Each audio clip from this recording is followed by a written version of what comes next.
Hello. कैसे हो आप लोग? मुझे पूरा विश्वास है कि आप लोग बहुत अच्छे होंगे। यह मेरा वीडियो एक लंबे इंटरवल के पास आपके पास आया है और इसमें मैंने एक पोएट्री जो क्लास सेवेंथ की पोएट्री है, अ सी ऑफ फॉलिएज, और इसमें कुछ स्पेशल वर्ड्स यहाँ पे लिखे हुए हैं। फॉलिएज जिसका मतलब हरी भरी ग्रीन वेजिटेशन होती है। अब देखो, इसमें पोएटिस तोड़ू दत्ता ने यह एक 14 लाइन की पोएट्री लिखी है जिसको आप सोनेट भी कहते हैं। यह है sea of foliage. Sea of foliage यह एक मेटाफर है, यानी जो आपकी हेडिंग है, टाइटल है इस पोएट्री की, वो एक मेटाफर है।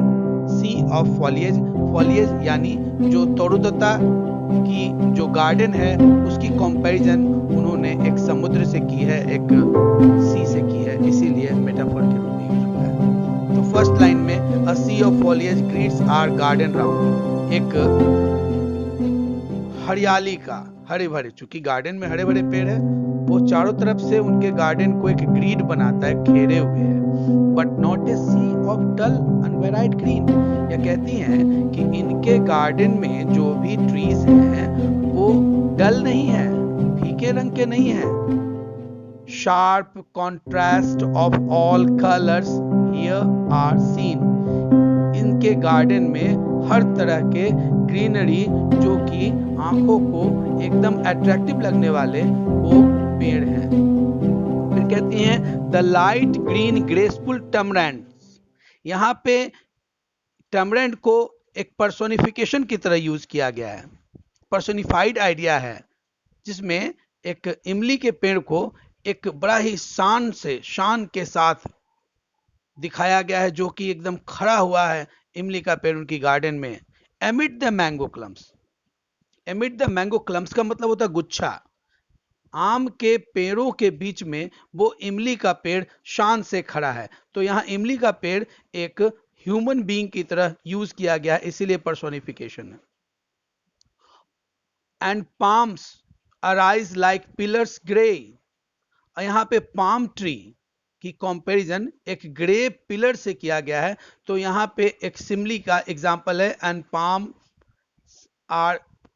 And palms arise like pillars grey. यह एक सिमली का एग्जांपल है। कहाँ है भाई वो पाम का tree? Between and over the quiet pools of सेम्युलिन।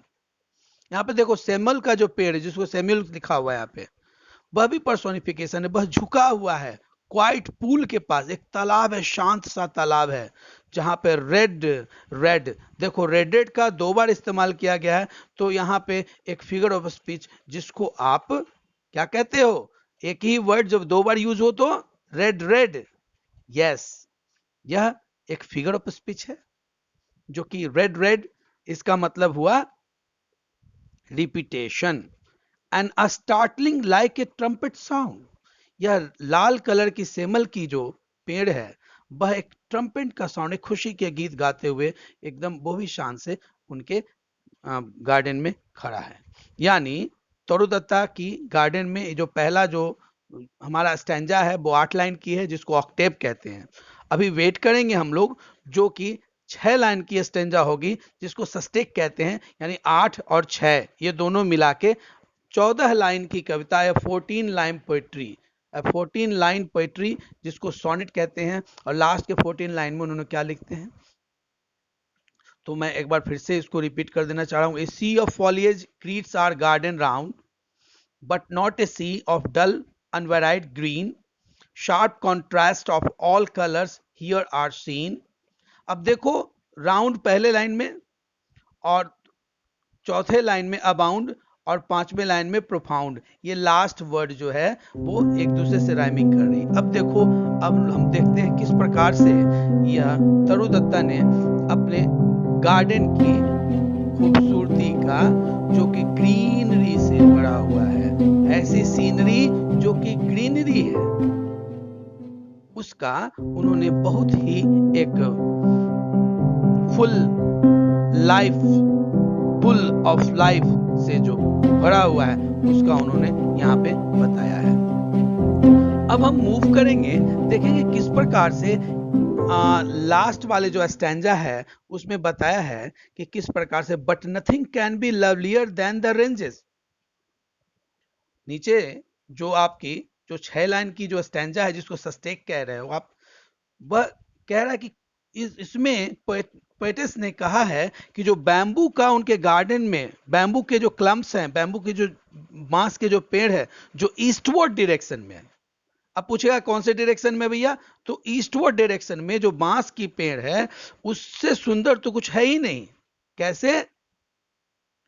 But nothing can be lovelier than the ranges of bamboos to the eastward when the moon, देखो मून यहाँ पे पर्सोनिफाइड आइडिया है, पर्सोनिफिकेशन की तरह एक ह्यूमन बींग की तरह यूज किया। when the moon looks through their gaps, बांस के दो पिलर्स के बीच में से चांद निहारता है, देखता है। And the white lotus changes into cup of silver, मैंने बताया था कि उनकी गार्डन में एक छोटा सा पुल भी है, उस पूल में जो व्हाइट कलर का लोटस है वो जब चांद की रोशनी उस पर पड़ती है तो ऑल ऑफ ए सडन वह चांदी के एक कप में बदल जाता है। ठीक है, यहाँ पे व्हाइट लोटस को डायरेक्ट कंपेयर करके एक सिल्वर कप में बताया गया है पोएटस के द्वारा, तो यह भी एक मेटाफर हुआ। ऑन वन माइट सून, अब इतना खूबसूरत नजारे को देखकर कोई भी आदमी सून हो सकता है। SWOON, सून का मतलब हुआ यहाँ पे आदमी जैसे कोई ड्रंक किया हुआ है, किसी ने शराब पी ली है और उसके बाद उसमें मस्त हो गया है, बेहोश हो गया उस शराब के नशे में। तो ऐसा ही ग्रीनरी का यहाँ सीनरी है तोड़ोदत्ता के गार्डन में, कि जो कोई भी इस ग्रीनरी, इस ग्रीन सीनरी को देखेगा वह चांद की रोशनी जब यह व्हाइट लोटस पे पड़ रही है, चांद की रोशनी बैम्बू से झांकते हुए व्हाइट लोटस पे पड़ रही है, तो वह एक चांदी के कप के जैसा कन्वर्ट हो जा रहा है। और इस खूबसूरत नजारे को देखकर जो ब्यूटी है, मदर नेचर की जो खूबसूरती है, वह पोएटिस को एकदम, या फिर किसी भी व्यक्ति को अगर इस तरह की खूबसूरत प्राकृतिक नजारे को देखेगा तो वह ऐसा लगेगा कि मानो जैसे शराब पीने के बाद कोई व्यक्ति नशे में धुत हो जाता है और उसी खूबसूरती में खो जाता है। ऐसा ही उन्होंने लिखा, into a cup of silver one might soon drunken with beauty then, और तब वह प्रकृति की सुंदरता को अपने मन में बसा करके वह उसी में झूम जाना चाहता है और गेज एंड गेज, लगातार टकटकी लगाकर देखता है, टकटकी लगाकर देख रहा है इस प्रकृति के सुंदर खूबसूरत नजारे को। ऑन अ प्रियम्बल ईडन इन अ मेज, देखो प्रियम्बल ईडन इन अ मेज का मतलब यहाँ पे